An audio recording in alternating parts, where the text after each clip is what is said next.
FICREA es un tema que usted ha estado escuchando en los últimos meses, un quebranto que afecta a 6,800 familias, pero ¿qué ha pasado? ¿Qué ha sucedido? ¿Ante qué estamos?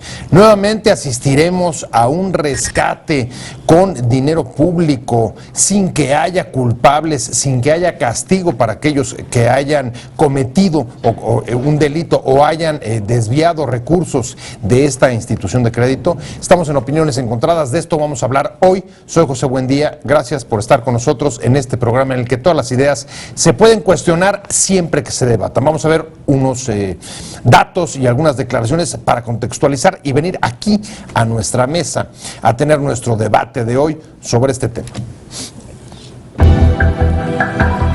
La presión de los ahorradores afectados por FICREA llevó finalmente al gobierno federal a rescatar la deuda que dejó el fraude y desvío de recursos en esa caja de ahorro.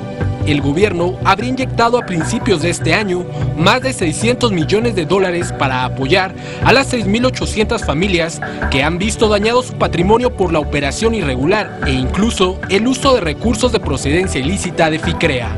Los afectados, no obstante, exigen a la autoridad que pague quien cometió el fraude y en ese sentido dicen que hay detectadas 45 propiedades del principal responsable de FICREA, Rafael Olvera Amezcua, que debería usarse para ello.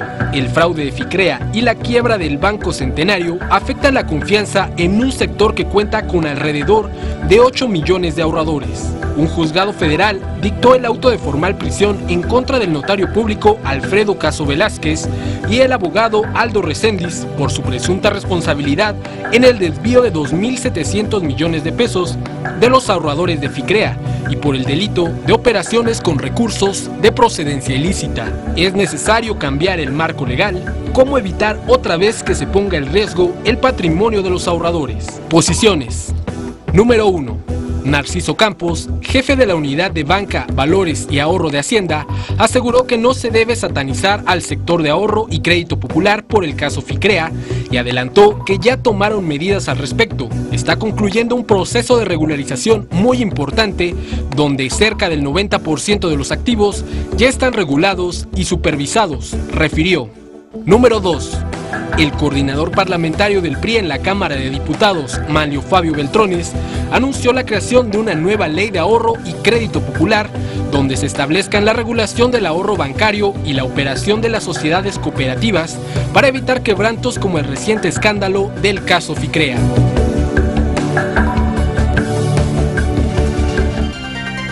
Vamos con Opiniones Encontradas, gracias por estar con nosotros y vamos a hablar de FICREA. Casi parece un modus operandi en el que una institución de crédito se ve quebrantada por los malos manejos que afectan a casi todos los ahorradores, en este caso 6,800 familias, y después, sin que haya un castigo al culpable, entra el Estado a rescatarnos.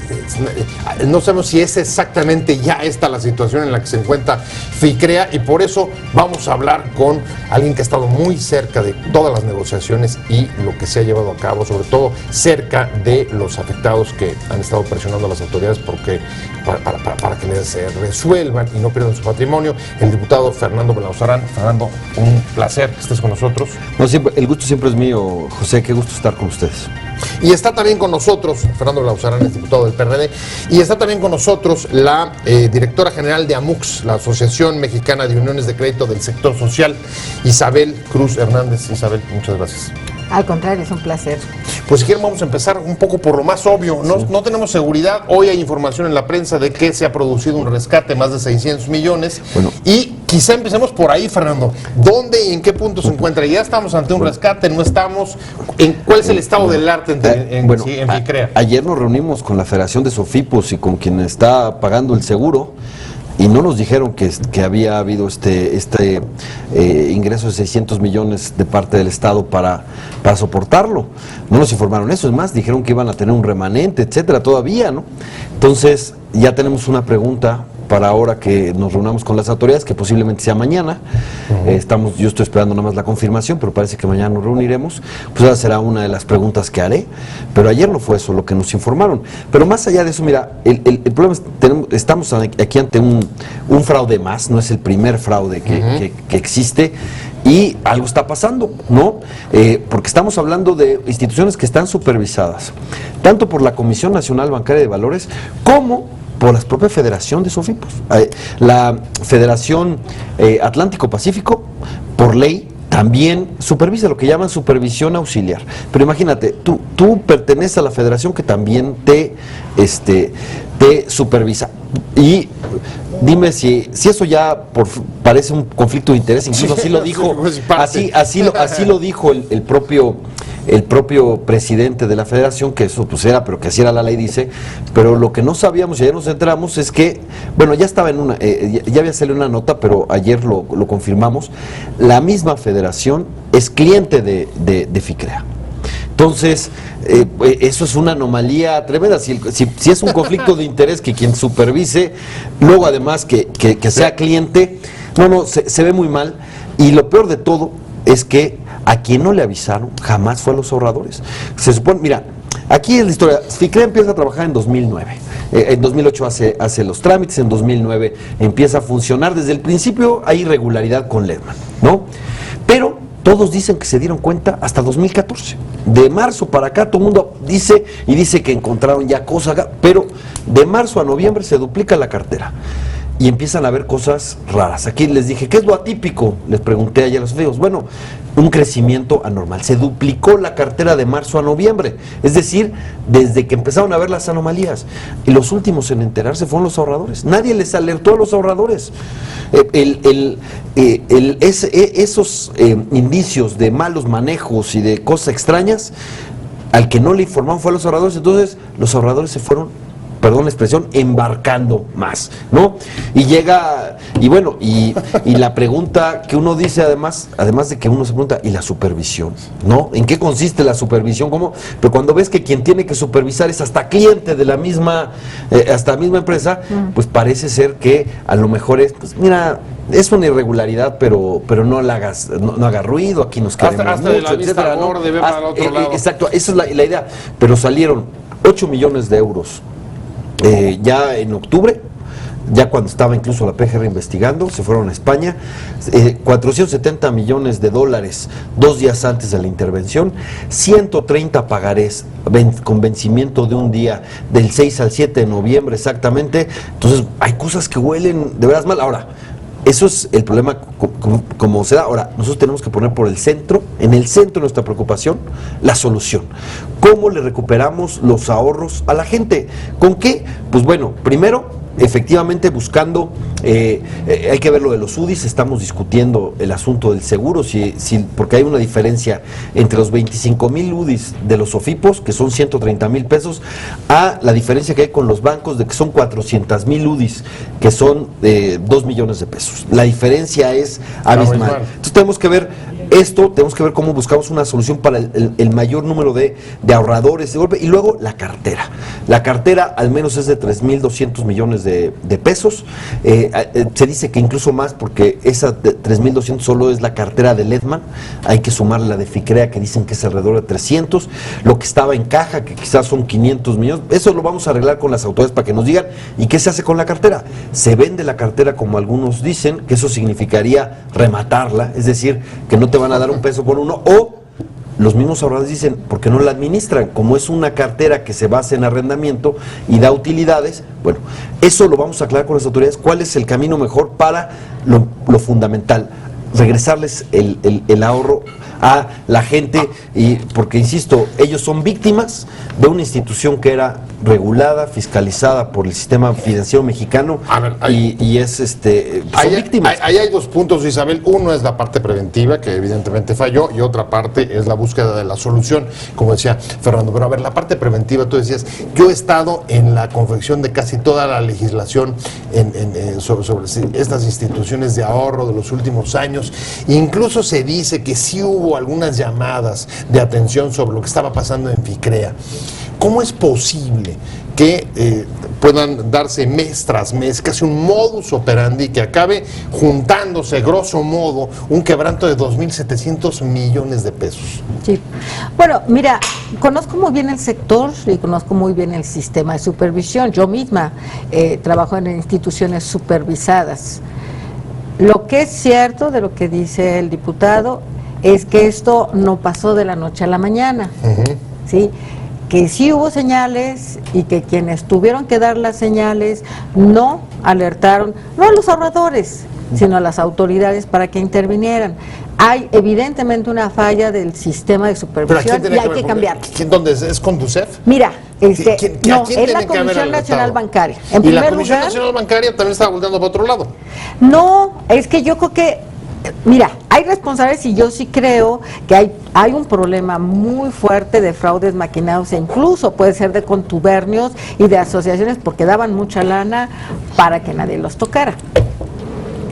Ya lo ha dicho varias veces el diputado en sus declaraciones, que entre la PGR, pero que se haga una investigación en serio, porque le echan la culpa al sector y entonces ahora lo que están tratando de hacer con el cambio nos parece muy bien, pero no queremos que rescaten solo a los ahorradores de FICREA. Hay 50,000 ahorradores campesinos indígenas de Oaxaca que no han recibido el pago de sus ahorros defraudados por una treintena de cajas que operaban sin regulación. De lo que estamos hablando pero aquí, esto mira, no es una cuestión aislada, sino se repite en diversos casos de instituciones de crédito. Pero peor aún, hoy, ahorita, cada día, cada semana, cada mes aparecen nuevas cajas fraudulentas que nadie está controlando. Fernando, toma el problema completo, el de todos los ahorradores, no solo los de FICREA. No, por supuesto. Entonces, vamos a revisar toda la ley y vamos a revisar ¿Tienes todo el información sector. de esto? Claro, sí. ¿Tienes información de esto? No, por supuesto. Que no se los FICREA, sino y hay otras que son unas bombas son bombas de tiempo. A ver, por supuesto. Pero lo único que quiero decir es que fíjate, no hay, o sea, nadie ha hablado en serio de rescate en FICREA, nadie ha hablado de eso. Y la verdad es que parece ser que para descalificar a los ahorradores se les dice, es que quieren que se pague con los impuestos de todos los mexicanos, etcétera, quieren que hacer otro FOBAPROA, etcétera, y perdón, hasta el momento no hay nada de eso. O sea, la información hay una nota que hoy está en prensa en el diario Reforma. Ayer en la reunión que tuvimos, no coincide por lo menos con lo que nos dijeron. Sí. Vamos a aclararlo, o sea, ya tenemos con la primera plana que salió hoy, vamos a aclararlo ya que nos reunamos con las autoridades. Lo que nosotros estamos viendo primero es, obviamente, una solución para inmediata para los ahorradores, para los afectados. Hay que ver qué pasa con la cartera y hay que ver qué pasa con los activos. Y los activos es importante porque tenemos que buscar un mecanismo para monetizarlo rápido.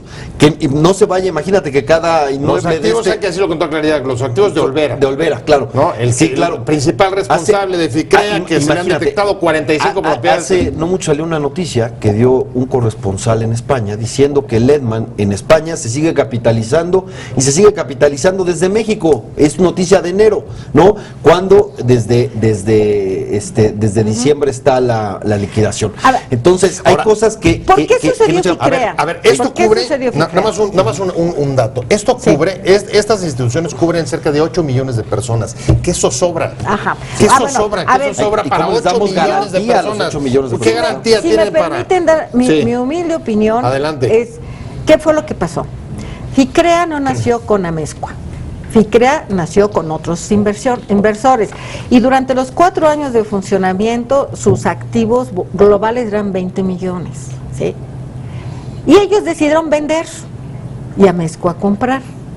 El negocio comenzó ahí. El primer problema en este país es que una institución financiera autorizada, manejando el interés público, pueda ser vendida en el mercado sin un control gubernamental. Ese es el primer problema. Eso es posible hacerlo. Hoy, O pero sea, no debería, debería estar prohibido.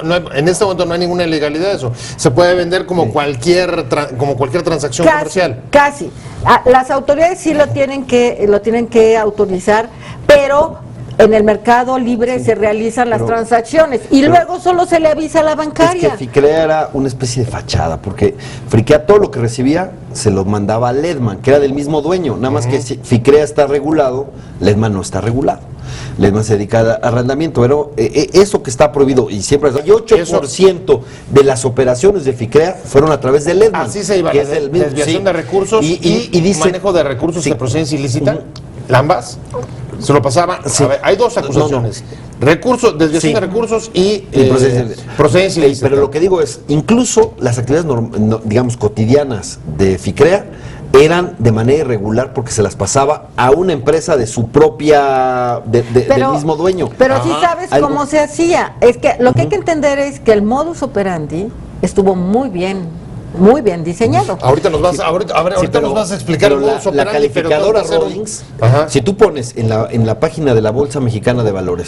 El primer gran error histórico es que con la reforma financiera del 2013 y con la reforma fuerte del 2009 hubo un avance en la liberalización de qué porcentaje de acciones puedes tener como persona individual.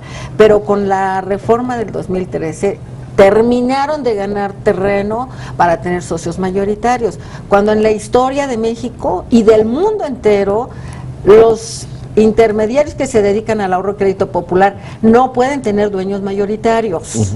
Primer cosa. Segundo, se vende en el mercado una institución. Ahorita mismo hay un 50% de SOFIPOS que no tienen viabilidad financiera y que están buscando venderse. Entonces van a venir otros dueños mayoritarios. El problema es que lo que estás manejando con el ahorro es una función de interés público que debe ser controlado, que debe ser regulado. Si tú analizas cómo operaba FICREA, sí hacía pagarés, pero les pedía dobles pagarés a los prestatarios. Entonces cubría la norma con Ledman. Sí. Cubría la norma de la bancaria y al mismo tiempo tenía toda la cobertura para pasarle el dinero a Lehman. Ese fue el problema. ¿Eso no tenía manera de saberlo la Comisión Nacional Bancaria? A eso voy. A la bancaria le mostraban... Si tú pones, entras a la página de la Comisión Nacional Bancaria de Valores y pones FICREA, te aparece un documento que es una calificadora. Esa calificadora de 2011 ya habla de las transacciones de FICREA con Ledman.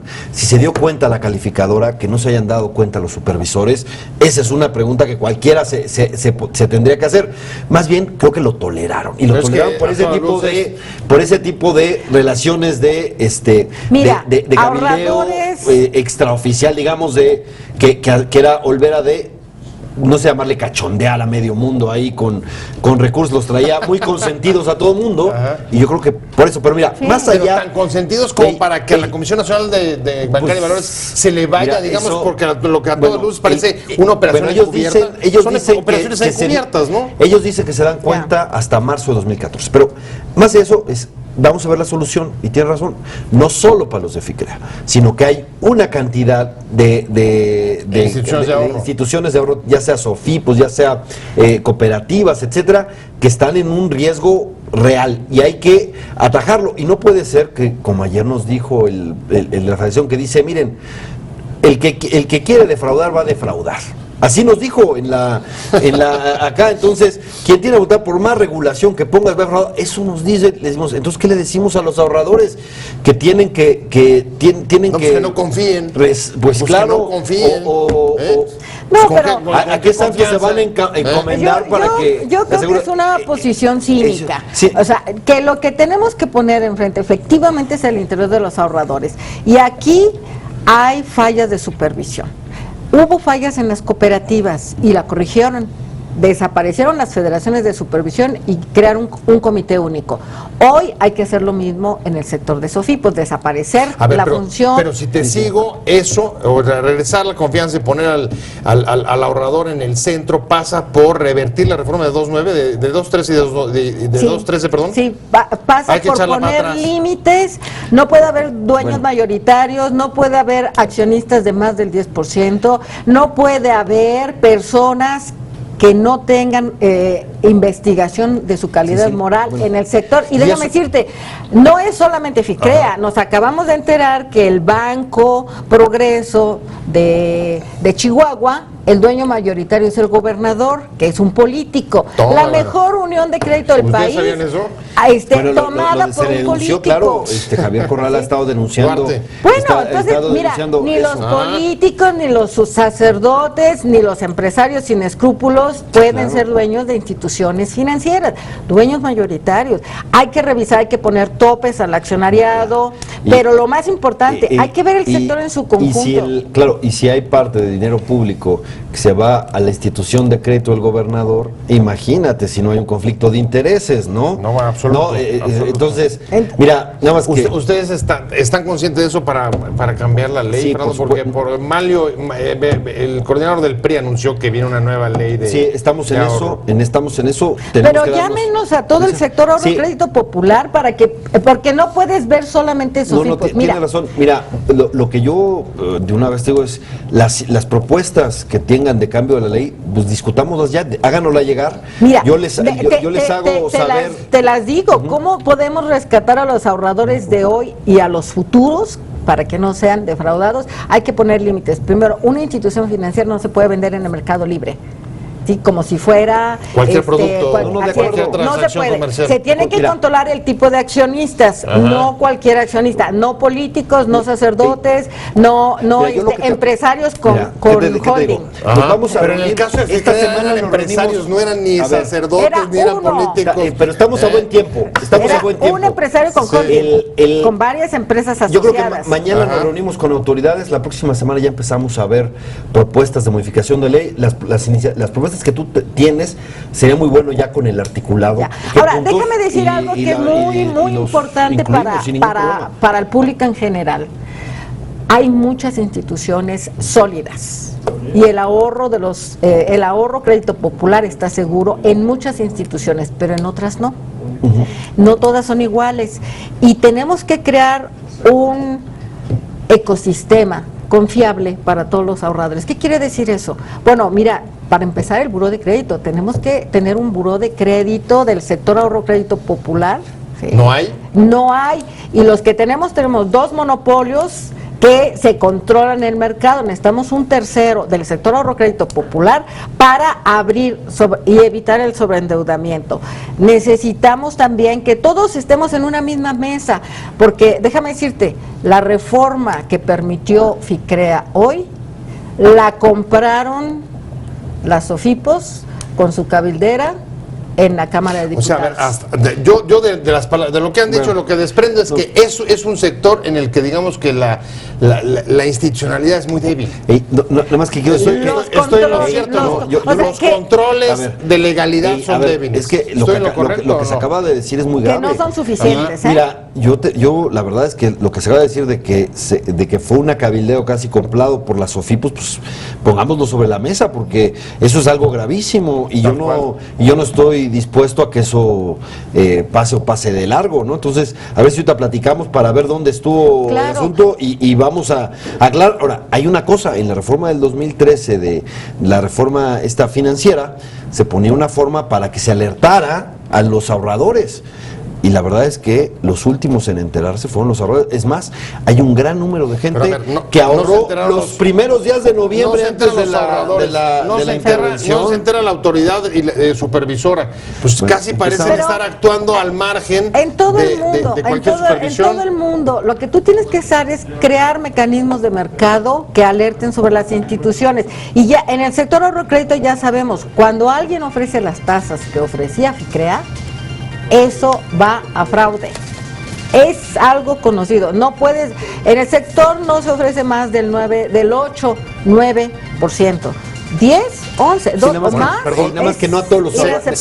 Se decía lo del 10%, pero la mayoría de los ahorradores recibían entre el 4 y el 6, 7%. Se nos agotó el tiempo. Muchísimas gracias a ambos. La verdad es que fue muy rico, salieron muchas cosas en esta plática que habrá que darle seguimiento, como ya vimos. Muchas gracias al diputado Fernando Belauzarán del PRD y muchísimas gracias a Isabel Cruz Hernández, directora general de AMUX, Asociación Mexicana de Uniones de Crédito del Sector Social. Pero sobre todo gracias a usted por haber estado con nosotros en esta interesante plática, sobre todo muy rica en revelaciones sobre cómo trabaja y cómo funciona este sector que afecta o atiende a 8 millones de personas. Gracias por habernos escuchado. Soy José Buendía. Nos vemos mañana aquí, misma hora, 7:30, desde la esquina de la información. Y mientras tanto, pásenlo bien.